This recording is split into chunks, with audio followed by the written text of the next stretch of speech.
Según CNN, 2 combatientes estadounidenses murieron en un intento de volar un puente cerca de Pokrovsk. Os lo contamos todos. CNN publicó un artículo titulado "Los combatientes estadounidenses están muriendo en Ucrania cada vez con más frecuencia. Devolver sus cuerpos a casa es una tarea difícil". El material cuenta sobre el destino de 2 mercenarios de los Estados Unidos que murieron cerca de Pokrovsk. Uno de ellos fue Zachary Ford, de 25 años, quien anteriormente sirvió en el ejército de Estados Unidos. El segundo mercenario, cuyo nombre no fue revelado, no tenía experiencia militar y usaba el indicativo de Gunter. El incidente descrito en el artículo tuvo lugar en septiembre del año pasado, del 2024.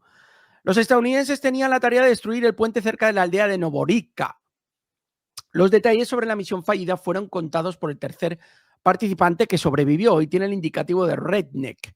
Según él, fueron emboscados a unos 500 metros del objetivo. Para evitar los ataques con drones, los mercenarios trataron de esconderse en una trinchera.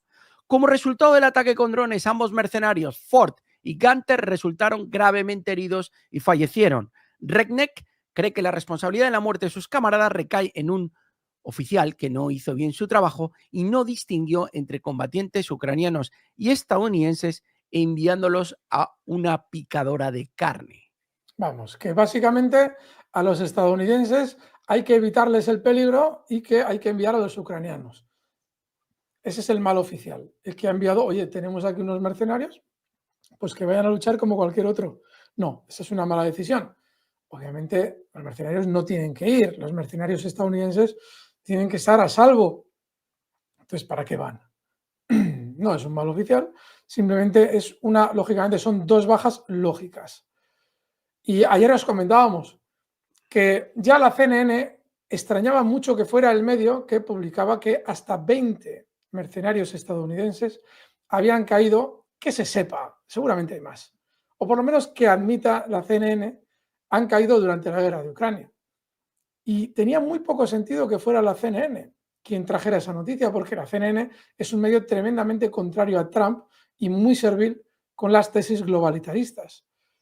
Ese gesto, es decir, el que fuera la CNN el que llevaba a cabo esa información, pues obviamente evidenciaba que en Estados Unidos ya hay consignas claras de ir recogiendo cable con todo lo que han ido comentando durante los últimos 3 años. Hasta la CNN recoge cable.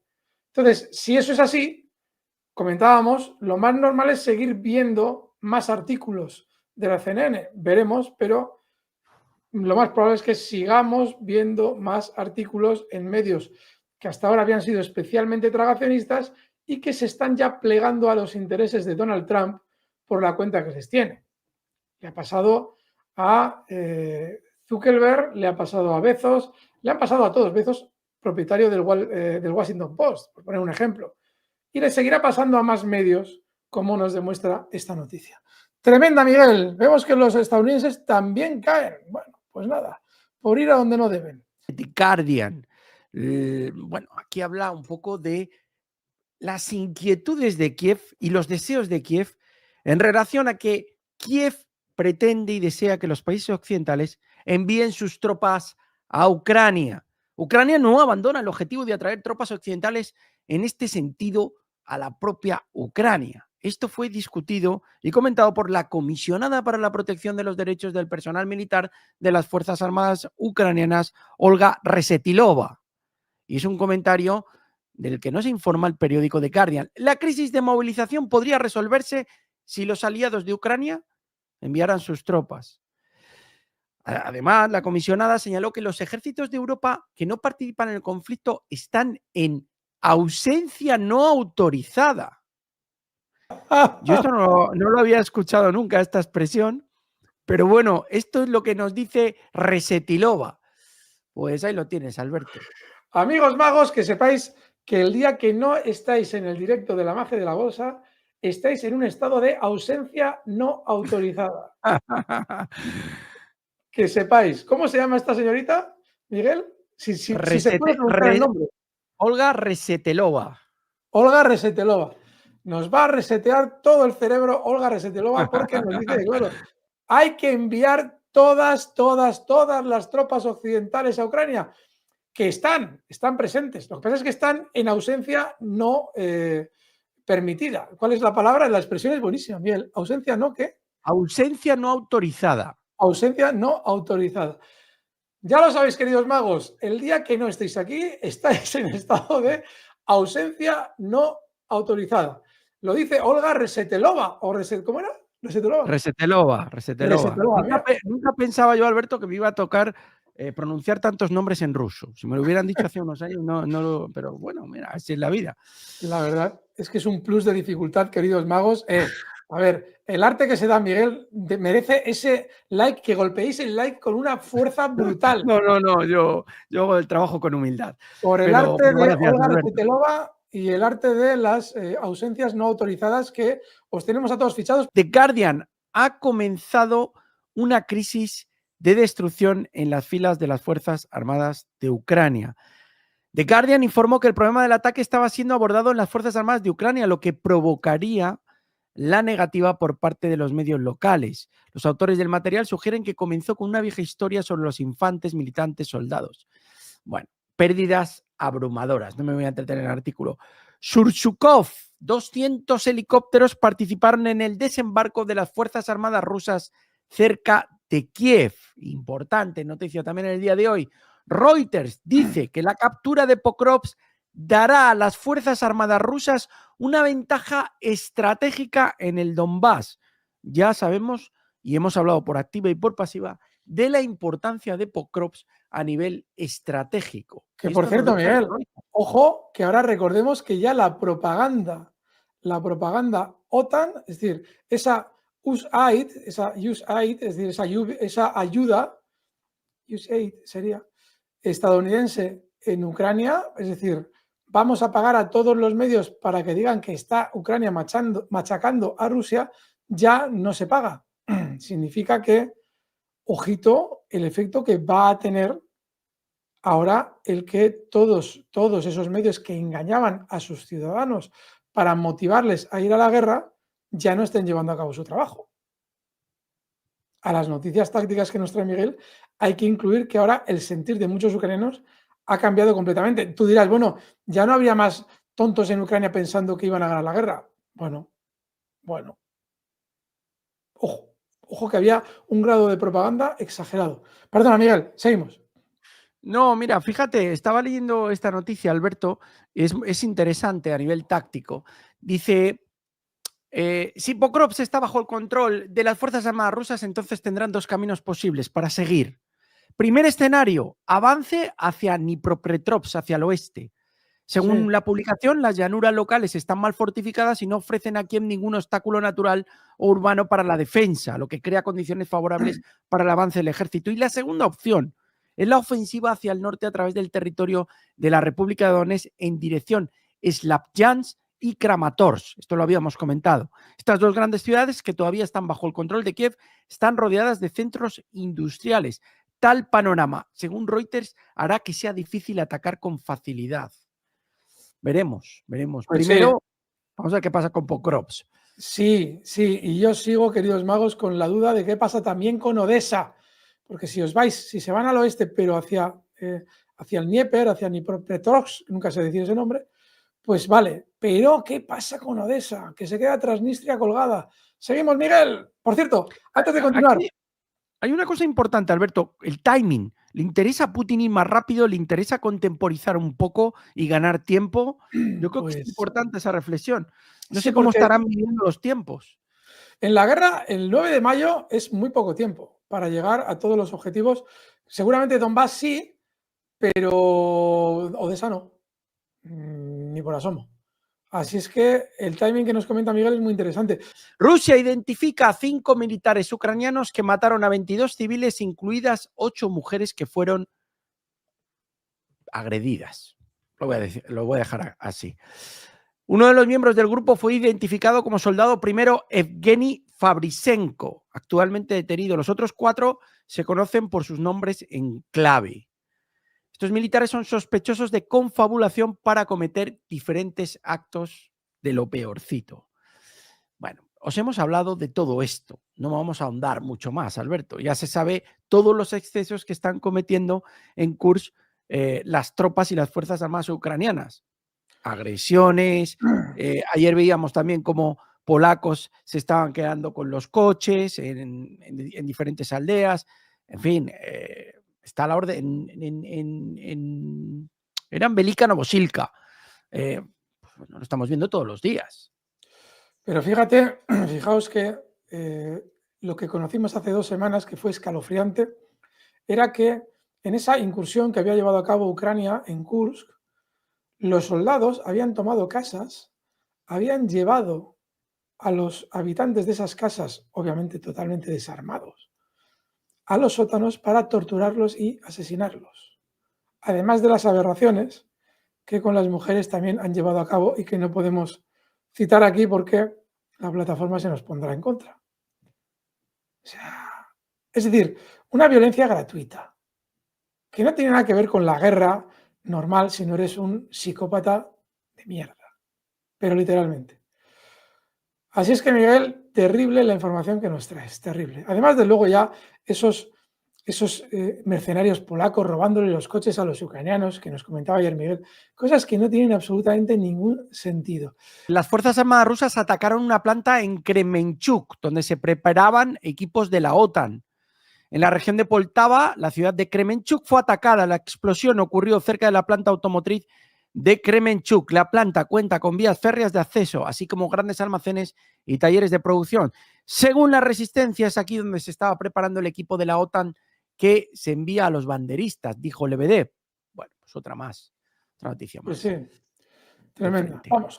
Ejército ruso que atacó un hotel con el ejército en Kramatorsk. Esta noticia es de ayer, pero me ha parecido muy interesante. Un grupo de militantes de las Fuerzas Armadas de Ucrania se rindió cerca de Krasnoarmeysk.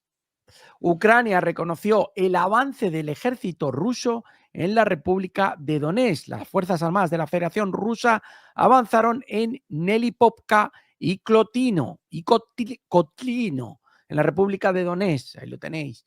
Rusia libera hasta 6 localidades y abate hasta 11.085 soldados ucranianos en la última semana de combates. Se dice rápido, Miguel, se dice rápido. 11.000 en una semana. Sí, y otros 270 en el último día en Kursk. Ahí lo tenéis. Tremendo. Tremendo. Vamos con los BRICS. Trump amenaza a los BRICS. Digan hola a los aranceles y adiós a Estados Unidos. El presidente de Estados Unidos, Donald Trump, declaró que los países BRICS se enfrentarán a aranceles del 100% si no apoyan al dólar y buscan imponer una nueva moneda. No hay ninguna posibilidad de que los BRICS sustituyan al dólar estadounidense en el comercio internacional ni en ninguna otra parte. Y cualquier país que lo intente debería decir hola a los aranceles y adiós a Estados Unidos, sostuvo Donald Trump. Vamos a exigir a estos países aparentemente hostiles que se comprometan a no crear una nueva moneda de los BRICS ni apoyar ninguna otra moneda que sustituya al poderoso dólar estadounidense o se enfrentarán a aranceles del 100% y tendrán que decir adiós a la posibilidad de vender mercancías a la maravillosa economía estadounidense. El mandatario afirmó que la idea de que los BRICS estén tratando de alejarse del dólar mientras Estados Unidos se queda mirando se ha acabado. Que se busquen otra nación, imbécil, escribió. Bueno, muy elocuente Donald Trump. Y la reacción de Dmitry Peskov del Kremlin. El Kremlin respondió a las amenazas de Trump de imposición de aranceles del 100% contra los BRICS. ¿Y qué es lo que ha dicho Peskov? El Kremlin dijo que la creación de una moneda única no se está discutiendo en el marco de los BRICS. El portavoz del Kremlin subrayó que el tema de una moneda común no se planteó en el marco de la asociación. La atención se centra ahora en la cooperación económica y la creación de nuevos instrumentos de inversión. En los BRICS no se habla de crear una moneda común. No se ha llevado a cabo ni se está llevando a cabo. Los BRICS están hablando de la creación de nuevas plataformas de inversión conjunta. Hay algo importantísimo en el tema de la moneda y es sobre todo propaganda. Lo que hay, importantísimo.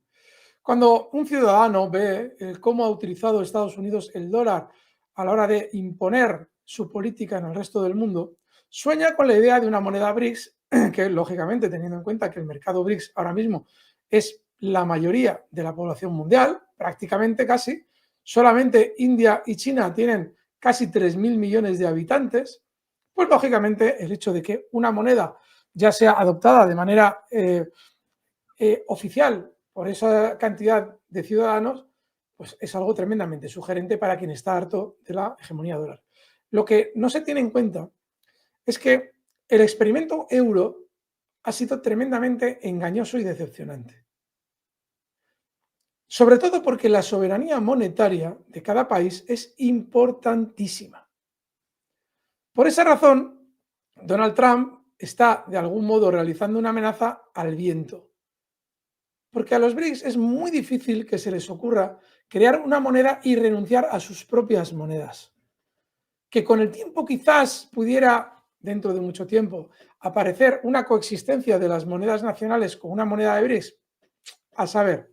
Lo que sí están haciendo, y lo hemos traído aquí en muchas ocasiones, es un nuevo sistema de pagos, cuyo nombre es UNIT escrito. Y eso sí lo están haciendo. Y lógicamente les da una independencia de Estados Unidos. Claro, Donald Trump, como siempre, realiza los comentarios a medias. Porque dice, no, si dejan el dólar, voy a sancionarles. Si crean una moneda BRICS, voy a sancionarles. ¿Cómo? Con aranceles.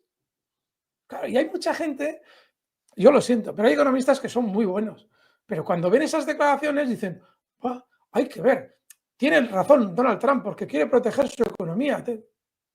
No. La economía no se puede analizar desde una perspectiva en la que la política quede de lado. Hay que introducir factores políticos. Donald Trump en sus declaraciones en ningún momento ha dado ninguna explicación a por qué los países BRICS podrían querer crear una moneda distinta al dólar. Y eso es muy importante. Y es que los países, o sea, si se ha hablado de una moneda alternativa al dólar, no es porque los países BRICS hayan querido. Es porque Estados Unidos utilizó el dólar para sancionar a países BRICS, concretamente a Rusia, congelando sus activos en Estados Unidos y obligando a Europa a congelar los activos rusos en la moneda que es la cara B del dólar, que es el euro. Entonces, si tú dices que vas a crear un dólar fuerte, primero tienes que decir, nos hemos equivocado, no debimos realizar, la anterior administración llevó a cabo unas acciones equivocadas, congelando activos rusos, y yo lo voy a revertir. ¿Habéis escuchado algo sobre eso? No. Lo único que escucháis es, si quieren que no les pongamos aranceles, tendrán que producir en Estados Unidos, por ejemplo. ¿Van a ir a poner dinero en Estados Unidos a invertir? Para que si a ti en un momento determinado se te cruza el cable, congeles esos activos. Es que me hace muchísima gracia porque, claro, los economistas dicen, es verdad, joder, qué brillante Donald Trump. No. Si no se está invirtiendo por parte de China, Rusia, India, más en Estados Unidos, es porque está la espada de la congelación de activos sobre sus cabezas. Y eso, obviamente, ¿qué es lo que hace? Generar una pérdida de confianza brutal. Y si realmente hubiera una intención inteligente por parte de Donald Trump de efectivamente atraer inversión, él, antes de amenazar con aranceles, habría dicho, la anterior administración se equivocó, metió la pata hasta el fondo y yo lo voy a revertir. Nunca vamos a congelar los activos de nadie. Y prueba de ello es que inmediatamente libero los activos rusos. Y luego, al de 5 días, o los días que quieras, apareces públicamente y dices, como los países no vengan a producir aquí, como los países no quieran crear una moneda alternativa, lo que quieras, os voy a poner aranceles, ¿vale? Entonces sí. Por eso os decimos, yo lo he comentado en todas las intervenciones que me ha tocado, que no han sido pocas, que realmente Donald Trump, claro que en un principio firmó 100.000 órdenes ejecutivas con el fin de dar una idea de que va a ser super Trump. Sí, pero hay medidas que no vas a poder implementar como en tu discurso locuaz parece. No vas a poder, porque la gente no es tonta. Ya habéis estado durante 4 años fastidiando a todo el que se mueve y, lógicamente, ahora no le pidáis inversión a todo el que se mueve. La Casa Blanca confirma la implementación de aranceles. 25% a Canadá, 25% a México, 10% a China. Dice esta noticia que Canadá podría recurrir a Rusia para la obtención de recursos. El primer ministro Trudeau advirtió a Estados Unidos que si Donald Trump impone esos aranceles que ha impuesto a las importaciones canadienses, Canadá tendría que recurrir a Rusia y China para la obtención de recursos.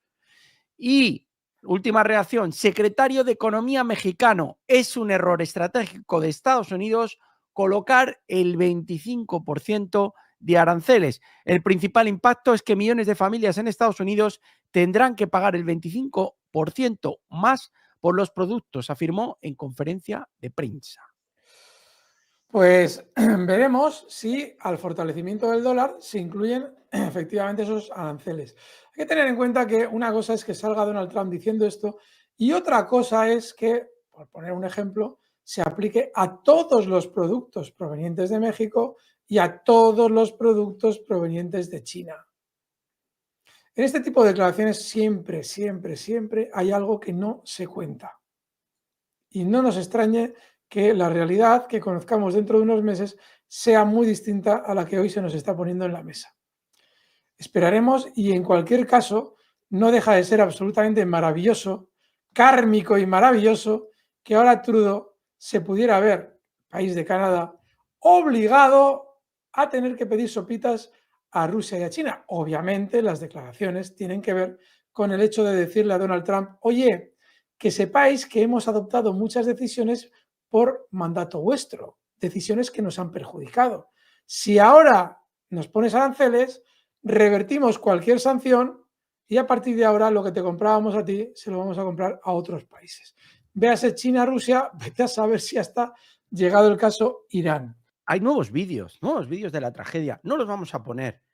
Pero si habéis visto uno de los vídeos, prácticamente se ve como el helicóptero va prácticamente de frente en dirección al avión. Ya lo comentaba ayer Donald Trump, pero os traemos un compendio muy bueno de información. Fijaos, Donald Trump habló sobre el error que llevó al accidente aéreo en Washington y dice que el helicóptero Black Hawk volaba demasiado alto, mucho más alto, dice Donald Trump, que el límite de 200 pies. Bueno, esta es la primera información. Este artículo es muy interesante, este artículo de Avia. Y bueno, lo titulan Identifican las causas de colisión entre aviones de pasajeros y helicópteros. Dice que el reconocido piloto Chesley Sullenberger, que se hizo famoso por aterrizar con éxito el Airbus A320 en el río Hudson, hay una película muy buena, creo que está protagonizada por Tom Hanks, en la que prácticamente está basada la historia en este aterrizaje en el Hudson. Es muy buena la peli, os invitamos a que la veáis. Este piloto comentó sobre el incidente, llamando la atención sobre tecnología obsoleta utilizada en el aeropuerto Reagan. En una entrevista con New York Times, señaló que los pilotos que trabajan en el aeropuerto reciben entrenamiento adicional debido al alto volumen de tráfico y al tamaño de las pistas, que dice que son pistas cortas.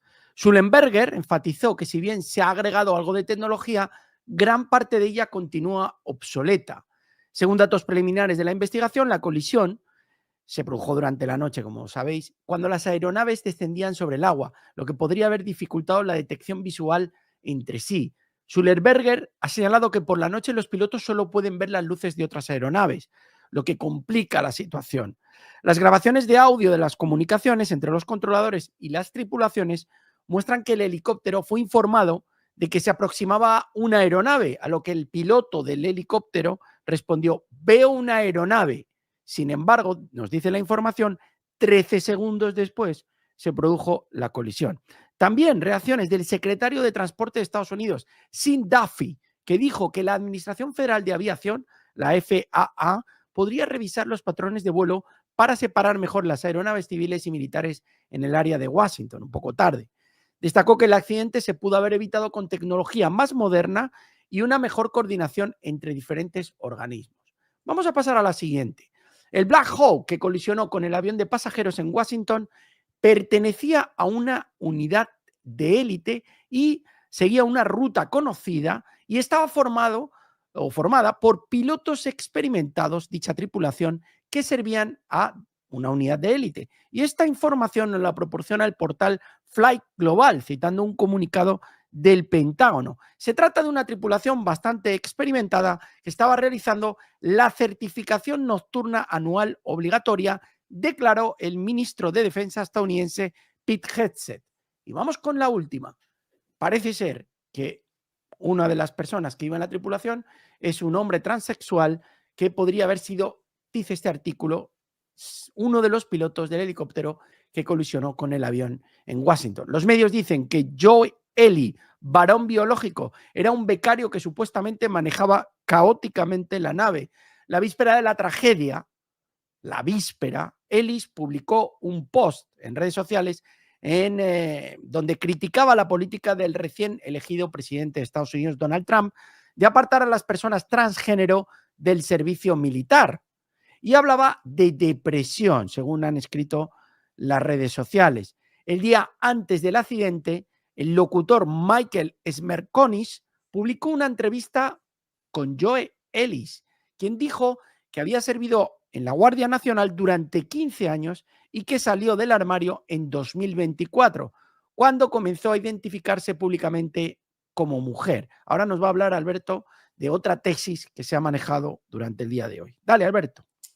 Vale, hoy viendo la configuración del aeropuerto y la explicación de cómo funciona ese aeropuerto, que es muy peculiar, nos encontramos con que los helicópteros solo podían volar por unas rutas muy concretas, siempre fuera de el rumbo que llevan los aviones cuando tienen que aterrizar, siempre fuera de esas rutas. Es decir, el helicóptero salió de la ruta fijada para cualquier tipo de helicóptero que volara en esa zona.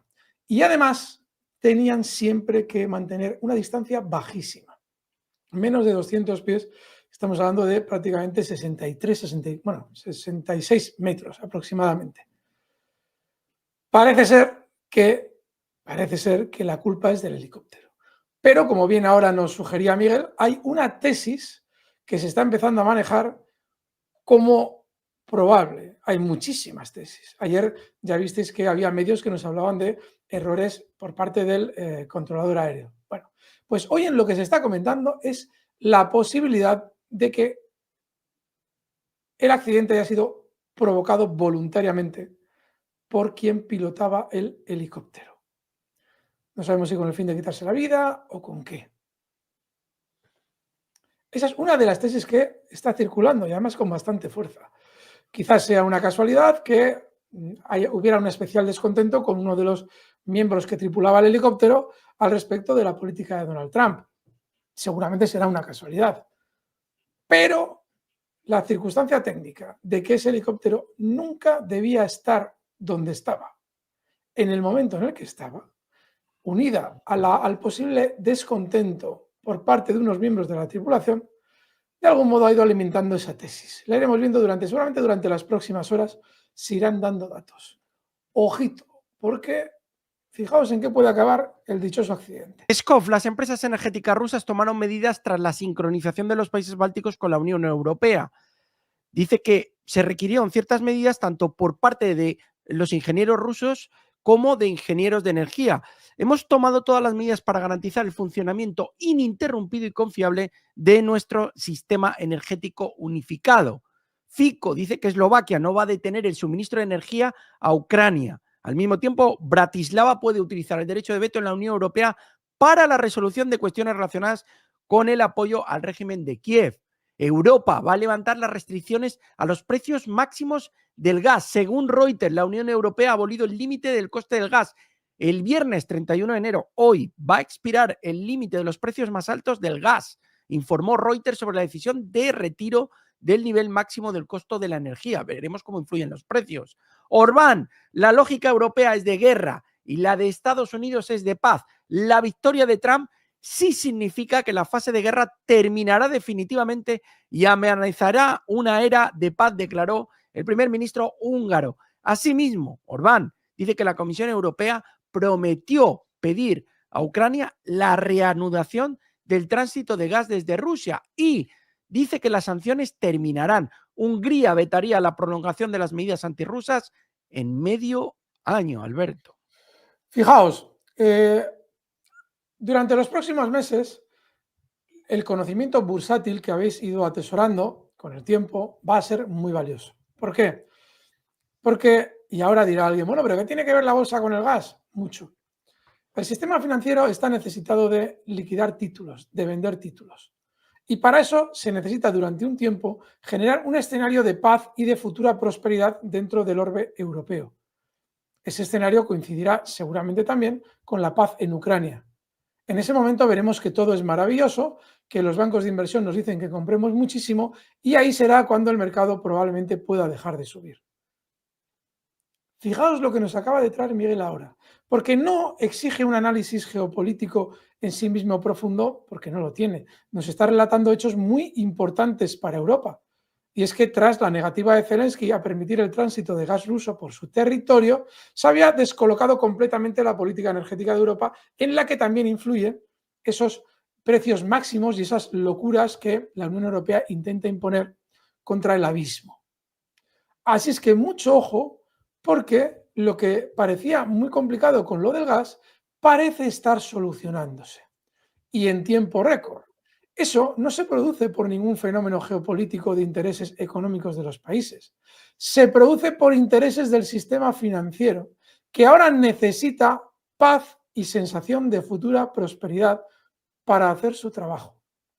Así es que, amigos magos, este tipo de noticias, aunque parezca increíble, nos puede dar mucho dinero, porque nos da la idea de que ya nos vamos acercando a un punto en el que todos somos maravillosos, nos queremos muchísimo, Rusia es maravillosa, no le vamos a bloquear el gas, se acaba la guerra, vienen unos tiempos maravillosos en el horizonte, a espera de que Europa se vuelva a armar y ya veremos si en el 2029 se genera el conflicto contra Rusia.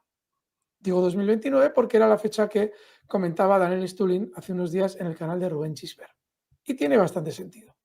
Antes Europa se arma comprándole todo al complejo militar estadounidense y cuando ya estemos bien armaditos, ahora todos contra Rusia.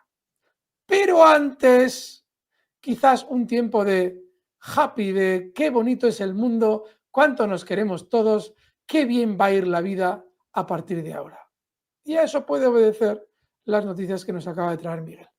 Bueno, y si no queréis tener ningún tipo de pesadilla y dormir bien por las noches, ni con el jardinero, ni con Zelensky, ni con Arestovich, ni con Nancy Pelosi, ni con Sullivan, ni con Sirski, ni con Kirby, pues tenéis que suscribiros a la magia de la bolsa. Los que no estéis suscritos y nos estéis viendo, por favor, a mano derecha tenéis el logotipo en verde y rojo